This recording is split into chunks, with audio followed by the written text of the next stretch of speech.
Yes, good morning, everybody, or good afternoon. Today, we are looking at antimalarials under pharmacology. So, to start with, we need to look at the causative organism and the life cycle of what we have here. So, what we're looking at malaria. So, we have malaria. That malaria is caused, in this case now, caused by Plasmodium.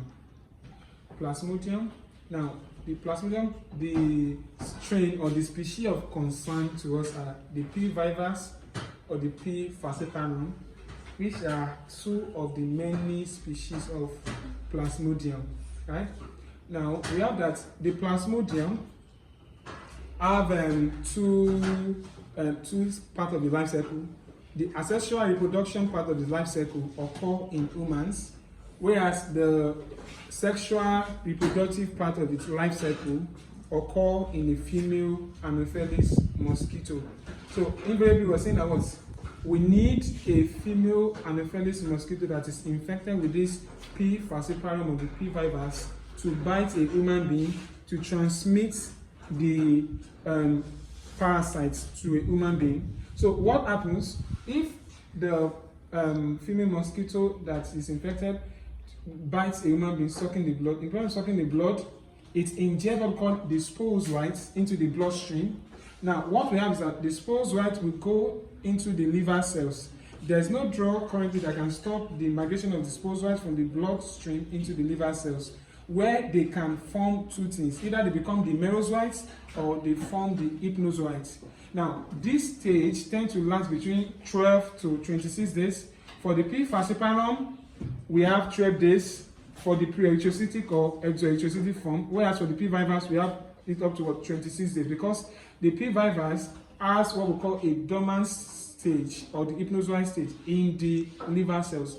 P. falciparum do not stay in the liver. They go from forming spores from the sporozoites into the liver. They go to form the merozoites. So what happens? The merozoites will now attack the red blood cell, breaking it down.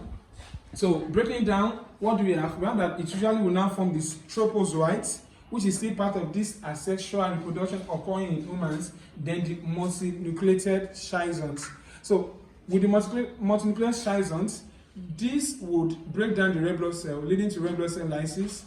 And what comes out will be the hemoglobin and other metabolites that are released. So from this lysis of the red blood cell, we have new merozoites are now released into the bloodstream. This is how the destruction of red blood cell will occur. So some of the symptoms we see are fever, chills, headaches, anemia, pain, weakness. Then in some cases we might find black water fever. What we have is that I said we are looking at two major strains of this falciparum, the P. vivax and the P. falciparum. That the P. vivax have what we call the hypnozoite stage, which is the dormant stage. The P. falciparum do not have that stage. Now, relapse will occur with P. vivax because of that hypnozoite or the dormant stage, whereas with falciparum, they do not tend to produce relapse. What we have is they can easily produce resistance. So this is the asexual stage of this Plasmodium in humans. So whereas the pre-erythrocytic stage can take 12 to 26 days, depending on whether it is falciparum or vivax, the sexual reproductive stage, or the erythrocytic stage rather, the erythrocytic stage, which is the part in the red blood cell, usually takes 2 to 3 days, and that in a cycle. Now, coming back to the sexual reproduction that occur in the female Anopheles mosquito. Now, a mosquito can come to bite a human being that already has a fever, malaria fever already. So during the biting, by sucking the blood, merozoites are obtained from the blood. Merozoites then develop into gametocytes, which are in the red blood cell that the mosquito suck out of the humans. So in the female Anopheles mosquito, the gametocytes will mature and then get fertilized to form what we call a zygote. So zygotes will now produce new sporozoites that will still go back to infect human beings. So this is how the cycle occur: the asexual reproductive stage and the sexual reproductive stage in the organism. Yeah, thank you. Now we'll move on to the principles of anti-malaria therapy. Principles of anti-malaria therapy. Principles of anti-malaria therapy. Now, so we have three things we're looking at here: the treatment of an acute attack, prevention of relapse or radical cure, and the third part of it, which is what? Prophylaxis or suppressive therapy. Now, due to the life cycle of the Plasmodium and what happens when somebody has a malaria fever, you might need to treat the acute attack, which is the first stage, and there are drugs used to treat that stage. Secondly, we can now do what we call the drugs in treating the acute attack. You also want to prevent relapse. Relapse is reoccurrence. You want to prevent relapse. And the third stage is prophylaxis. That is for people moving to malaria endemic areas or places that are plagued with mosquitoes. So they go with prophylaxis, and there are also drugs to treat that. Now, coming back to look at the classes of drugs, some of the classes of drugs that are used to treat, classes that are used as antimalarial drugs. We have chloroquine, the first drug there. We have quinine, we have quinidine gluconate, we have mefloquine. We have number 5, the artemether lumefantrine. Number 6, we have artesunate. Number 7, we have primaquine. We have number 8 to be atovaquone, progranil. Number 9, doxycycline. Number 10, clindamycin. Please, you have to know that this is not an exhaustive list for the drugs. We have just mentioned major drugs, and we just talk a bit about them. Now, what we should notice is that for drugs 1 to 6, from chloroquine to quinine to quinidine to mefloquine to artemether lumefantrine to artesunate, these drugs are only used to treat the erythrocytic forms of phase of this malaria, really. So they are only effective when the parasite moves from the liver cell into the red blood cell, when they attack the red blood cell.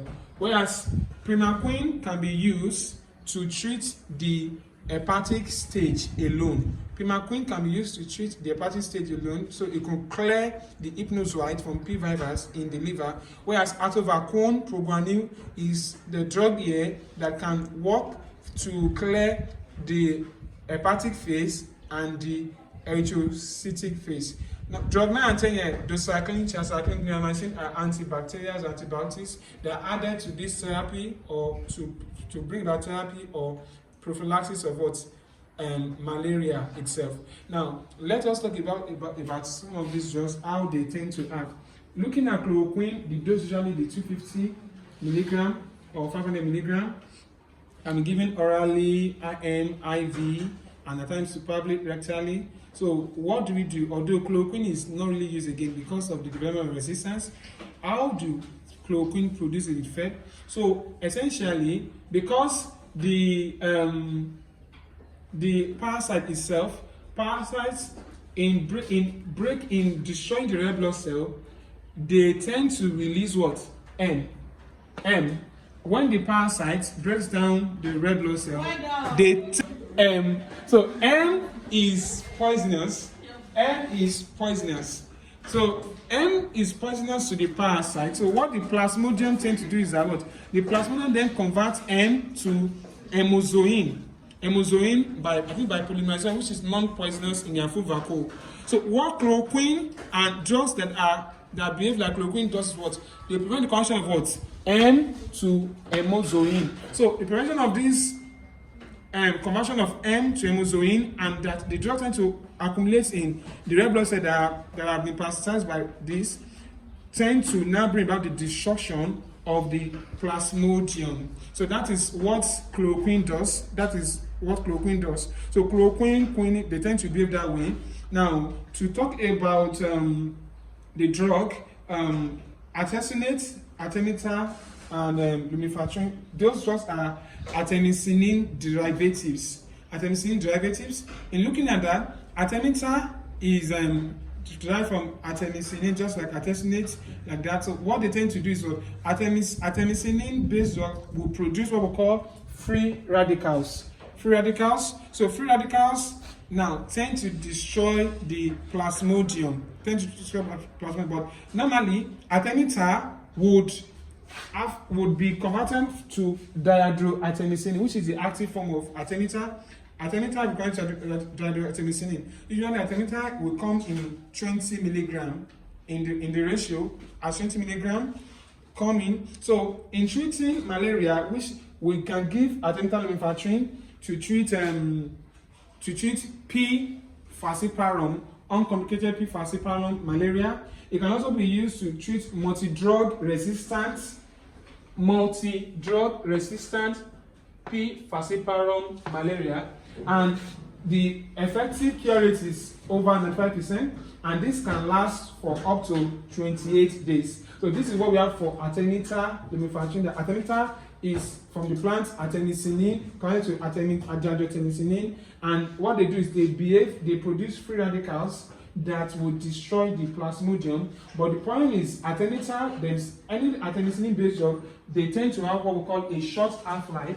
So because they have a short half-life, they usually have a peak plasma level of what, about 2 hours, and half-life of about 1.5 hours, and that means they are most likely hydrophilic. So and WHO and other organizations feels like artemether should not be used. So artemether is usually combined with other drugs. So in this case, artemether is combined here with lumefantrine. So lumefantrine is a drug that tends to behave like chloroquine in the sense that they prevent the conversion of what? N to amozoin. So that they allow the poisonous N to build up in the parasite, leading to the death of the parasite. So lumefantrine behaves like chloroquine, and how does it do? Prevent this conversion. But lumefantrine is highly lipophilic, has a plasma peak level of about 6 to 8 hours, and has an half-life of about around 100 hours. So this combination would prevent development of resistance and tend to maximize efficacy, because resistance is not easily developed to 2 drugs, but can easily be developed to 1 drug. So that is the little I would like to say about the artemether lumefantrine combination. The other drug of importance here would be the atovaquone proguanil. Atovaquone proguanil, as we have in this place, that atovaquone proguanil. Atovaquone would prevent mitochondrial processes in the plasmodium, so by inhibiting electron transport, ATP synthesis, and pyrimidine biosynthesis. So, but proguanil added here will be converted to the much active cycloguanil. So cycloguanil will prevent or inhibit plasmodial dihydrofolate reductase, which is needed to produce what? Folate biosynthesis and eventually DNA synthesis. So this drug can be used for prophylaxis and therapy for people who are not really based in a malaria endemic region. But in malaria endemic region, chloroquine, doxycycline are usually used for prophylaxis. So I think that should be it. That should be it. So it's all about 95% up to 28. Then I missed out the quinine, which is also used, which was one of the first drugs used to treat malaria, produce a side effect called synchronism. Quinine will produce that adverse effect. What do we see? You see tinnitus, which is the ringing of the ear. You see headache. You find nausea in the patient. You also find what? Diarrhea. So these are some of the drugs used to treat or prevent malaria parasite. Thank you for listening and watching. Yeah.